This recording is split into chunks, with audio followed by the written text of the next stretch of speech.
Donald Trump's visit to the south of France for this year's G7 summit ended earlier today with America's closest allies essentially resorting to a strategy of speaking in soothing tones and only sharing warm fuzzies with the American president to avoid stoking his ire. The New York Times describes the world's approach to Donald Trump this way, quote, ever so gingerly, as if determined not to rouse the Americans' well-known temper. The other group of 7 leaders sought to nudge him toward their views on the pressing issues of the day, or at least register their differences while making sure to wrap them in a French crepe of flattery, as they know he prefers. Mr. Trump tends to hear what he wants to hear at settings like this. And that tale of 2 summits was on full display, as detailed in the Atlantic's reporting this weekend. Quote, there are in effect 2 different summits underway, one that's happening in President Donald Trump's mind, and another that is actually happening, like on the ground. There's the summit Trump is trying to will into existence, and the summit unfolding in real time. So we'll start with the summit in Donald Trump's mind, where he's a great negotiator and the trade war with China is going really, really well. I don't consider it instability, but what comes from is the back and forth and the changing statements from yourself, so that it's the way I negotiate. So my question is that a strategy? Is it a strategy to call President Xi an enemy one day and then say that relations are very good the next day, and then it's gone back? It's the way I negotiate. It's done very well for me over the years, and it's doing even better for the country. It's debatable that it's going well for the country, but undeniable that some of America's adversaries are coming out way ahead. The president going out of his way to excuse the actions of Russia and North Korea and to attack former President Obama, former Vice President Biden, and former Senator and Secretary of State John Kerry.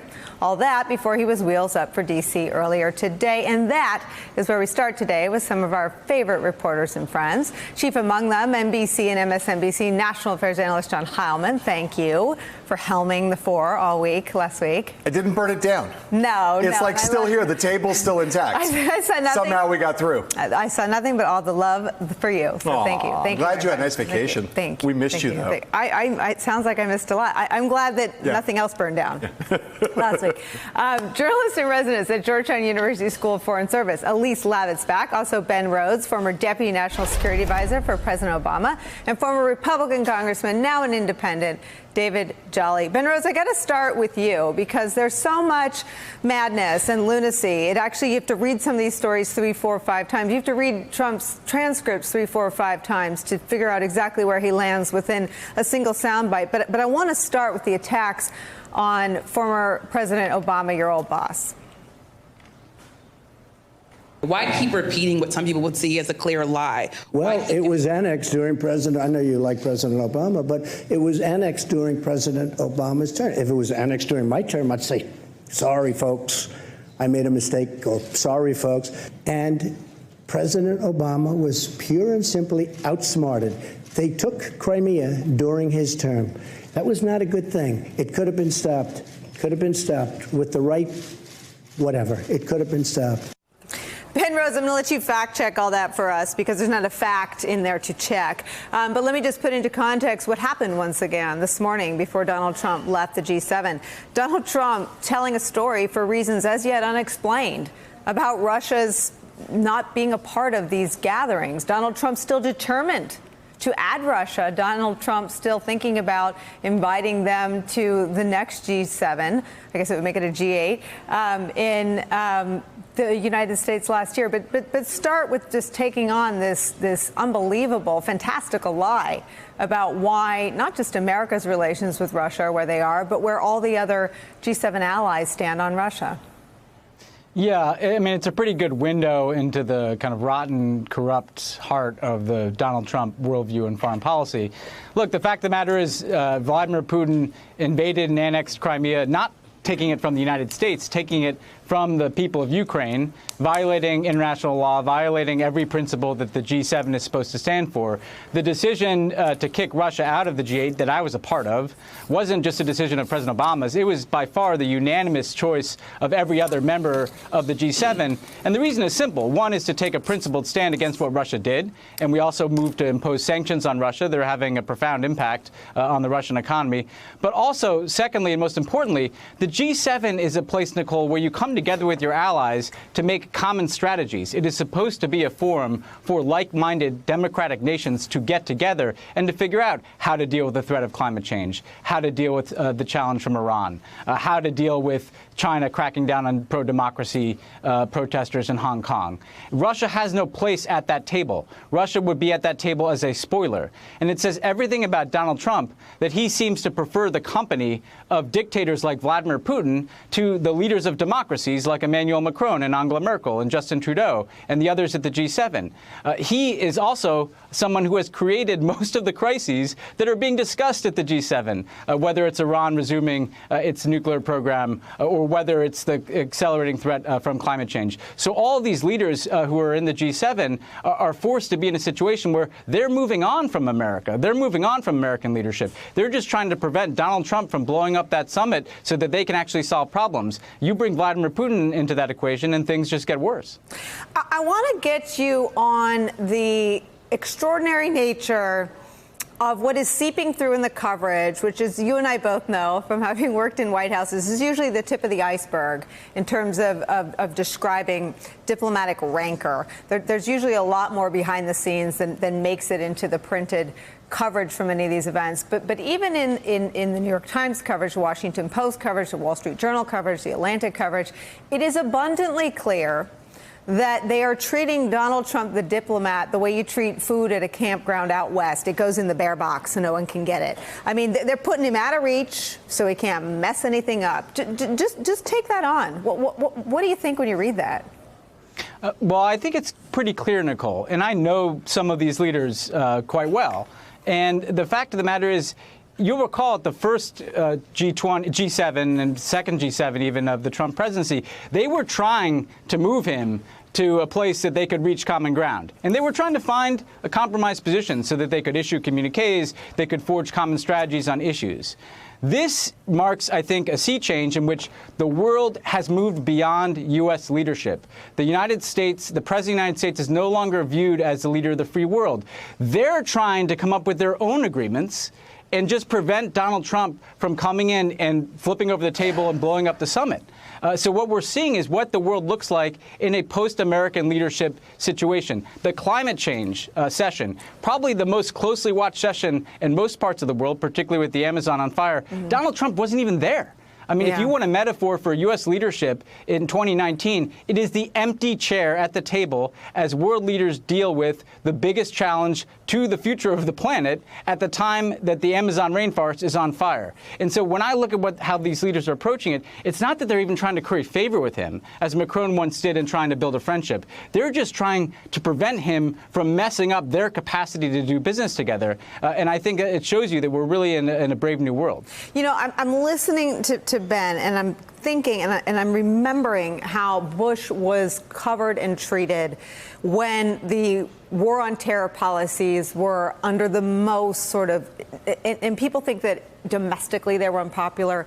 Around the world, they were wildly polarizing. And these were world leaders with whom George W. Bush was able to work even at the most sort of overheated crisis, when these policies resulted in the publics in some European countries being out protesting all day. George Bush could still sit down behind closed doors and deal with poverty programs for Africa. He could still sit down and talk about collaborating on the war on terror and intelligence sharing. It is truly extraordinary. And I wonder, one, if you see this the way Ben Rhodes sees this, with America being out of the equation, and two, what you see as our way back. Well, there's no other way to see it than you had kind of President Macron taking up the mantle here. And it was less of a G7 and more of a kind of G6+1 in terms of President Macron taking the six who share like-minded views on Iran, on climate change, on the trade war with China, which, the Fed said earlier this week was hurting the world economy. And I think that's why President Trump tried to seem very conciliatory at the end of these press conferences, because he doesn't want to get blamed. But it is true that, American leadership is really absent, especially when you see what's going on in the Amazon burning. And I think these leaders are saying, they don't know where to go right now. Do we need to sit out the next 2 years? Or do we need to kind of make a plan for the road ahead without the U.S. as leader of the free world. And I think it's a scary prospect because we've seen over time when America doesn't lead, the world kind of loses its bearings. And so I think you have President Macron, Angela Merkel, others trying to say, maybe we need to have a strategy for moving ahead. I think the only way out of it is to just, I think what they saw was they're learning how to deal with him, as you said exactly, speaking in those hushed tones. They're learning how to deal with him in terms of let's try to bring him along as much as we can towards our point of view. As long as he doesn't torpedo it, that is a win. And I think at this point for President Macron, coming out without a communique, some people would say, it's historic for him. I think as long as President Trump didn't blow it up like he did last year, I think that's a win for him right now. David Jelly, there's so much criticism justifiably on the media for lowering the bar. I wonder, one, if you see this as a diplomatic version of that, of lowering the bar. Well, there was no communique, but at least he didn't burn anything down, as Heilemann said. And second, I want to ask you to jump in on what's come up from a couple people, which is this true global threat of an economic slowdown, but second, a dire political crisis here at home for Donald Trump if he's blamed for it. Yeah, to your point, Nicolle, I'm not sure that it's a lowering of the bar by the press or those covering it. I think it's an acceptance by the international community and the press that Donald Trump has lowered the bar when it comes to U.S. leadership on the world stage. To Elise's point, this felt much more like a G6 than a G7. This is a president with each passing summit that we realize is simply not taken seriously on the world stage. He's not respected. He's not even feared, which was once kind of the calling card of Donald Trump, if you will. In his unpredictability, at least he was feared. This is a president that's merely placated. He's that relative at the family gatherings that you just nod your head and say okay to. He's the person in the South that you say, oh, sure, bless your heart kind of thing. This is a president on the world stage who's not respected by his peers. And among allies, I think why this was maybe non-eventful, it's okay among allies in freedom. But it's among communities of nation states that weren't there where it really is distressing. When we talk about his bilateral relations with Russia, his comments almost forgiving, if you will, Russia's invasion of the Ukraine, something that was condemned by the EU, by NATO, by the UN, by the United States, by the G7, by Canada, every other leading nation. And then when we face a situation where Macron might be brokering a deal between the United States and Iran, when we have a president on the world stage not respected, that's where this becomes very dangerous and something to watch going into next year. So, John, I watched all of this with sort of the frame that you put around it on Friday when you opened this show talking about Trump.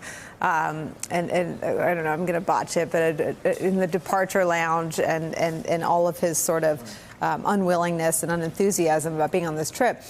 You can draw a direct line, though, between the chaos he sowed last week and exactly what David and Elise and everyone is describing, that he is. And again, you can ascribe motive to it, you can judge it, but the bar has been so lowered.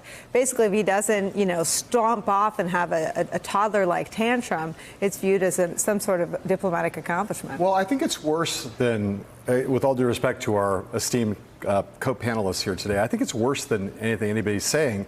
And I'm not sure that actually anybody's going to disagree with me when I say this. I think, the thing on Friday was sort of like describing a drunk uncle.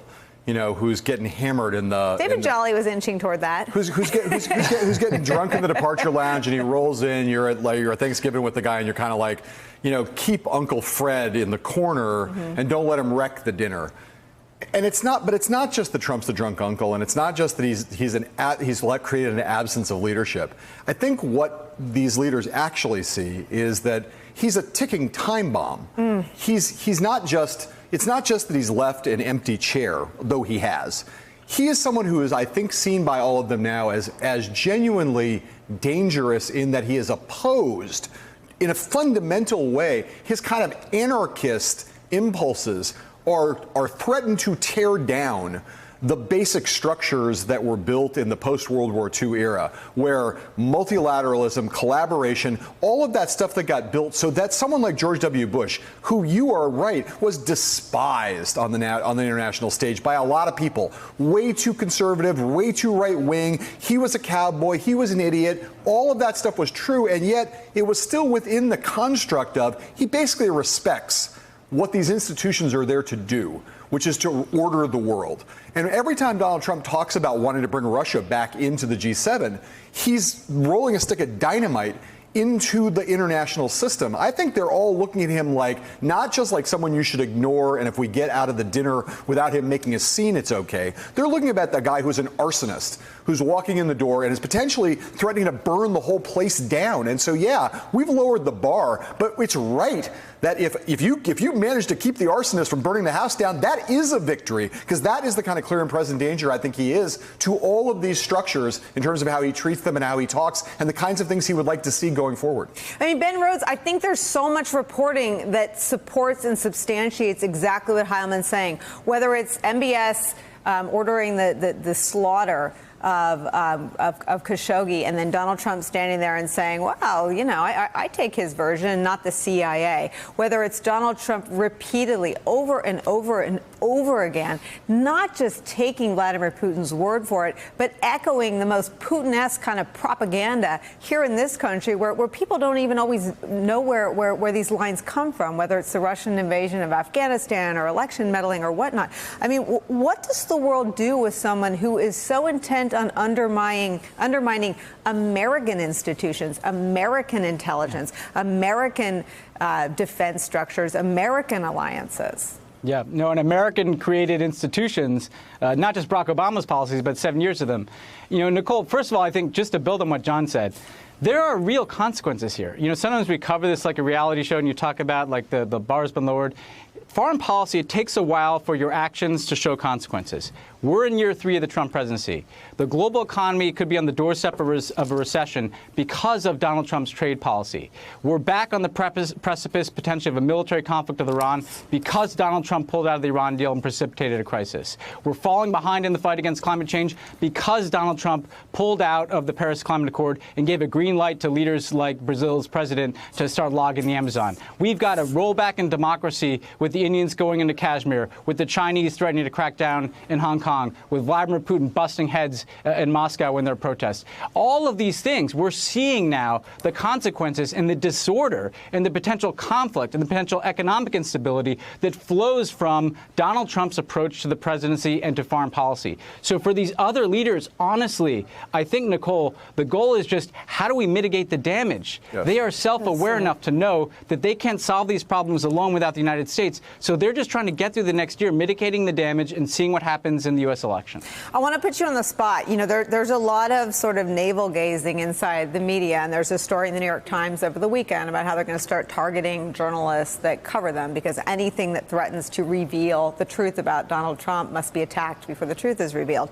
And so I wonder if you think, and this is a question I have for myself and for what we do every day, are we too timid? Are world leaders, are they going the wrong way to coup and, you know, coochie coo the toddler president? I mean, should they be more strident and go right at him if everything is at stake that John and Ben described? I mean, I think it's kind of crowd pleasing to do that. I think you got to do what's going to work. Mm-hmm. And if these leaders are finding that criticizing him in public is not going to be working, then they need to find another way. So maybe it's, what Macron was doing at the press conference, kind of giving kudos to Trump's instincts on China, which are not completely ridiculous, and saying, but we really think it should be this way, and try to kind of maneuver it. To John's point, you look so good in that suit, we're going to go and do this. Yeah, you look so good in that suit. I think I have a perfect tie for you. I think on John's, to take the metaphor further about the drunk uncle, these leaders are in the front seat with him. And they just want to make sure that he's not going off the cliff. I don't think it's about, just kind of ignoring him. I think it's about mitigating the damage.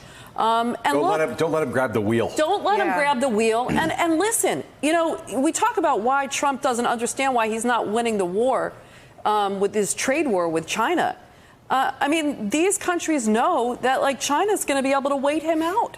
You know, he says, this is how I negotiate. Well, he's not looking at how the Chinese negotiate. You know, this game of chicken could end very badly, not only for the U.S., but for the rest of the world, because China is not balking. And I think what we are trying to do, and what the world is trying to do, is try and, you know, move against his worst impulses and try and say, this is, you know, not a bad idea. This has wisdom, whether it's China and getting tough on them on trade, or whether it's, you know, the Arctic and trying to get more influence in Greenland. Maybe not buying it, or, you know, getting into a war with Denmark is a good idea. Maybe, you know, saying to this NATO ally, we have some, you know, common interests, let's help develop. I think it's about trying to, not coochie-coo, but try and, you know, subliminally bring someone along to your way. And with President Trump, they've found that it's flattery and that it's, you know, not criticizing him in public. I think the problem is the last person in his ear is the one that gets the influence, and so everyone wants to be the last person in his ear. I don't think that, you know, just blindly criticizing him has been working. It's going to work. Anybody. David Jolly, before we go, I got to get you on a little bit of marketing. Donald Trump slid back into SVP of PR for the Trump properties today and said, he's talking about having the G7 at his golf club. He said, with Doral, we have a series of magnificent buildings. We call them bungalows. They each hold 50 to 70 very luxurious rooms with magnificent views. We have incredible conference rooms, incredible restaurants. It's like such a natural. Everything but the thread count, huh?